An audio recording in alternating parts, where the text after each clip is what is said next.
اور پھر خاص طور پر انسان رزق کے لیے دعائیں کرتا رہے، کیونکہ سارے خزانے تو اللہ کے پاس ہیں، وہ جب جس کو جتنا چاہے عطا کر سکتا ہے۔ اس کے لیے نبی صلی اللہ علیہ وسلم کی سکھائی ہوئی مسنون دعائیں بہت ہی بہترین ہیں۔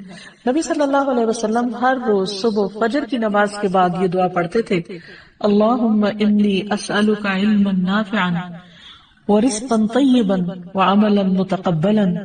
اے اللہ، میں تجھ سے علم نافع، طیب رزق یعنی پاکیزہ رزق اور مقبول عمل کا سوال کرتا ہوں، یعنی ایسے عمل کی توفیق دے جو تیرے ہاں قبول ہو جائے، تجھے پسند آ جائے۔ اور اس کے ساتھ ساتھ انسان کو حرام سے بچنے کی دعا کرنی چاہیے۔ دعائیں آپ کے ساتھ شیئر کریں گے۔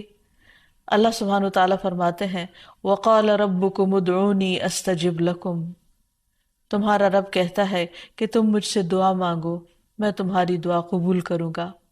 تو انسان کسی بھی قسم کی جب مشکل میں ہو، خواہ وہ بیماری ہو، روحانی یا ذہنی پریشانی ہو، اولاد کی طرف سے کوئی پریشانی ہو یا مالی پریشانی ہو، تو ان تمام مواقع پر انسان کو اپنے رب ہی کو پکارنا چاہیے۔ یہ اللہ تعالیٰ کا وعدہ ہے کہ قُلِ اللَّهُ يُنَجِّيكُم مِّنْهَا وَمِن كُلِّ كَرْبٍ، اللہ تم کو اس وقتی تکلیف اور ہر قسم کی تکلیف سے نجات دیتا ہے، تو ہمیں اللہ تعالیٰ ہی کو پکارنا چاہیے۔ پھر اسی طرح اللہ تعالیٰ کو پکارنے سے پہلے اللہ تعالیٰ کی تعریف اور تعریف کے بے پناہ کلمات، اللہ تعالیٰ کی تعریف کے کلمات اتنے زیادہ ہیں کہ اگر انسان ان کو ساری زندگی بھی شمار کرتا رہے تو شمار نہ کر سکے۔ اس لیے نبی صلی اللہ علیہ وسلم نے تعریف کے جو کلمات سکھا دیے ہیں، اگر انسان ان کو سیکھ لے، ان کو یاد کر لے اور ان کے مطابق اللہ تعالیٰ کی تعریف کرے تو اس سے بہتر کوئی چیز نہیں ہو سکتی۔ تو تعریف کے یہ کلمات جو نبی صلی اللہ علیہ وسلم نے ہمیں سکھائے، اللہ اکبر کبیرہ والحمد للہ کثیرہ وسبحان اللہ بکرۃ واصیلا، اللہ سب سے بڑا ہے، بہت ہی بڑا، اور سب تعریفیں اللہ تعالیٰ ہی کے لیے ہیں، اور میں صبح و شام اللہ کی پاکی بیان کرتا ہوں۔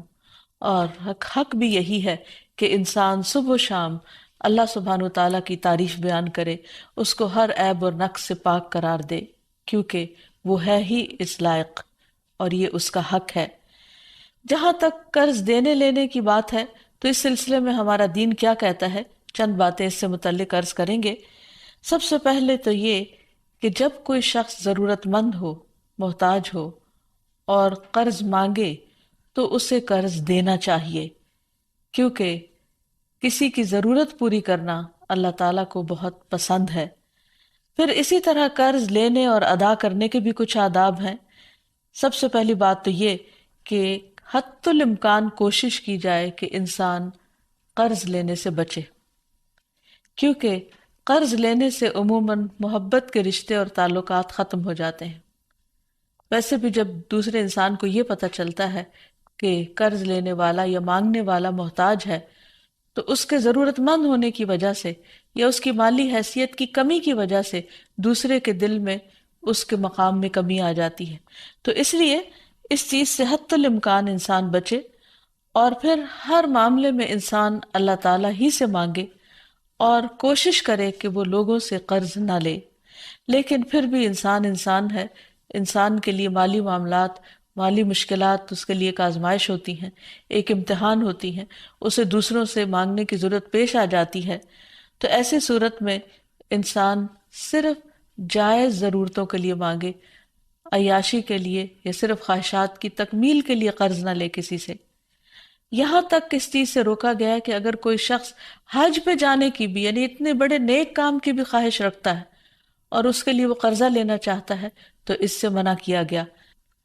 طارق بن عبد الرحمن سے مروی ہے کہ انہوں نے نبی صلی اللہ علیہ وسلم کے صحابی عبداللہ بن ابی اوفا سے سوال کیا کہ ایک شخص نے حج نہیں کیا، کیا وہ حج کے لیے قرض لے سکتا ہے؟ تو انہوں نے کہا کہ نہیں، یعنی حج جیسے نیک کام کے لیے بھی قرض نہیں لینا چاہیے۔ پھر اسی طرح قرض سے پاک ہونا جنت میں داخلے کی ضمانت ہے۔ نبی کریم صلی اللہ علیہ وسلم نے فرمایا، جس شخص کی روح اس کے جسم سے اس حال میں جدا ہو کہ وہ 3 چیزوں سے بری ہو تو وہ جنت میں داخل ہوگا: تکبر، قرض اور مال غنیمت میں خیانت۔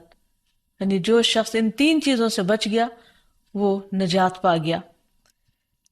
پھر اسی طرح یہ ہے کہ بعض اوقات انسان کسی شرعی مقصد کے لیے قرض لیتا ہے، یعنی حقیقی ضرورت کے لیے قرض لیتا ہے، تو ایسی صورت میں عبداللہ بن جعفر فرماتے ہیں کہ رسول اللہ صلی اللہ علیہ وسلم نے فرمایا اللہ تعالیٰ قرض لینے والے کے ساتھ ہے، یعنی اگر کوئی واقعی حقیقی جائز ضرورت کے لیے لیتا ہے تو اللہ تعالیٰ اس کی مدد کرتے ہیں یہاں تک کہ وہ اپنا قرضہ ادا کرے، بشرطے کہ قرضہ ایسے مقصد کے لیے نہ ہو جو اللہ تعالیٰ کو ناپسند ہو۔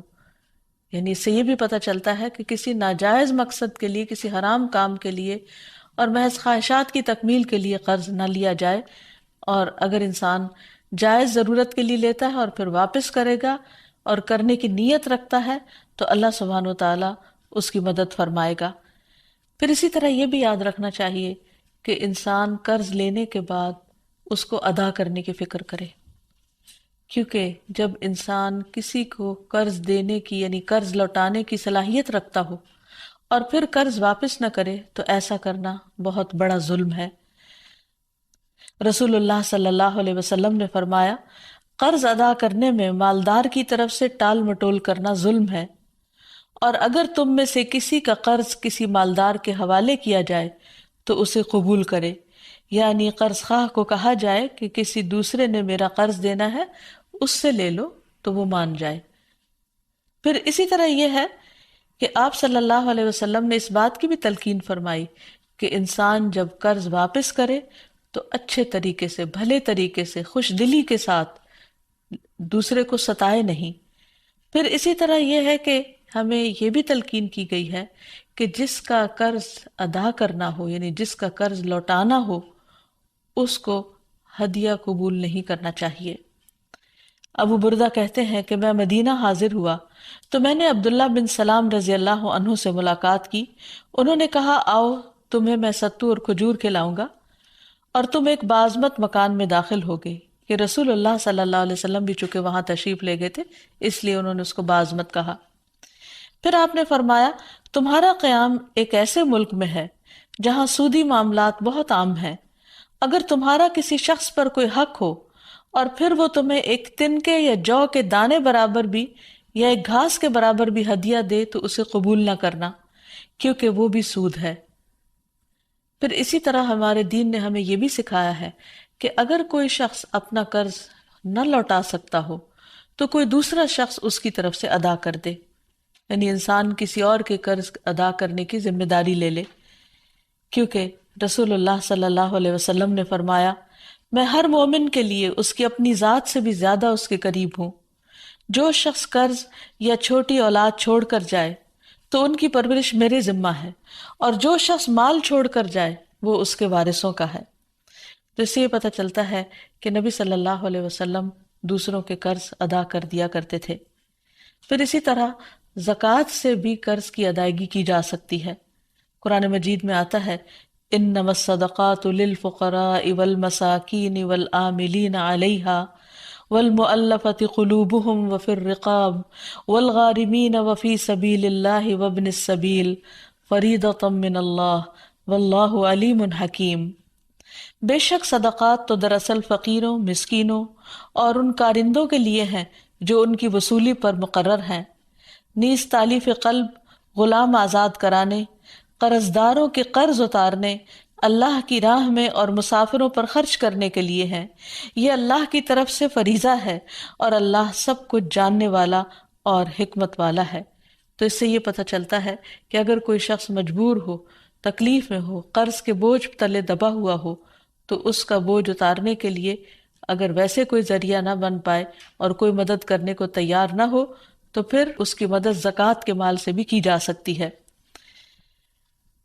لیکن یہ بات یاد رہے کہ ہر انسان جو قرض لے وہ قرض ادا کرنے کی نیت رکھے، کیونکہ جو شخص قرض ادا کرنے کی نیت کرے گا اللہ سبحانہ وتعالیٰ کی اس کے ساتھ مدد ہوگی، اور اس کے لیے انسان کو بھرپور کوشش بھی کرنی چاہیے۔ حضرت عائشہ کہتی ہیں کہ نبی صلی اللہ علیہ وسلم نے فرمایا میری امت میں سے جو شخص قرض کا بوجھ اٹھائے اور اسے ادا کرنے کی کوشش کرتے ہوئے فوت ہو جائے لیکن وہ قرض ادا نہ کر سکے تو میں اس کا ولی ہوں، یعنی نبی صلی اللہ علیہ وسلم نے اس کو اپنے ذمے لیا۔ پھر کیونکہ یہ ایک بہت بڑی نیکی ہے، ایک بہت بڑا ثواب کا کام ہے، پھر اسی طرح یہ ہے کہ انسان کو اس کی بہت زیادہ فکر بھی ہونی چاہیے۔ ابو ہریرہ کہتے ہیں کہ نبی صلی اللہ علیہ وسلم نے فرمایا، میرے لیے یہ بات باعث مسرت نہیں کہ میرے پاس احد کے پہاڑ برابر سونا ہو اور تیسری رات مجھ پر آ جائے اور ان میں سے 1 دینار بھی میرے پاس باقی ہو، یعنی اسے میں اللہ کے راستے میں خرچ نہ کر دوں، سوائے اس دینار کے کہ اس کو میں اپنے قرض کی ادائیگی کے لیے بچا رکھوں۔ یعنی آپ صدقہ کرنے سے زیادہ اس بات کو اہمیت دیتے تھے کہ قرض کو واپس کر دیا جائے، کیونکہ قرض کا ادا کرنا فرض ہے اور صدقہ خیرات جو ہے وہ ایک نفلی عبادت ہے۔ اسی طرح ہم دیکھتے ہیں کہ ہمیں یہ بھی سکھایا گیا ہے کہ جب کوئی فوت ہو جائے تو اس کے چھوڑے ہوئے مال میں سے سب سے پہلے قرض چکایا جائے اس کا، اور پھر اس کے بعد اس کی وصیت پوری کی جائے۔ قرآن مجید میں بھی اس کا تاکیدی حکم ملتا ہے۔ حضرت علی رضی اللہ عنہ فرماتے ہیں کہ رسول اللہ صلی اللہ علیہ وسلم نے قرض وصیت سے پہلے ادا کرنے کا حکم دیا، جبکہ تم لوگ قرآن میں وصیت کو پہلے اور قرض کو بعد میں پڑھتے ہو۔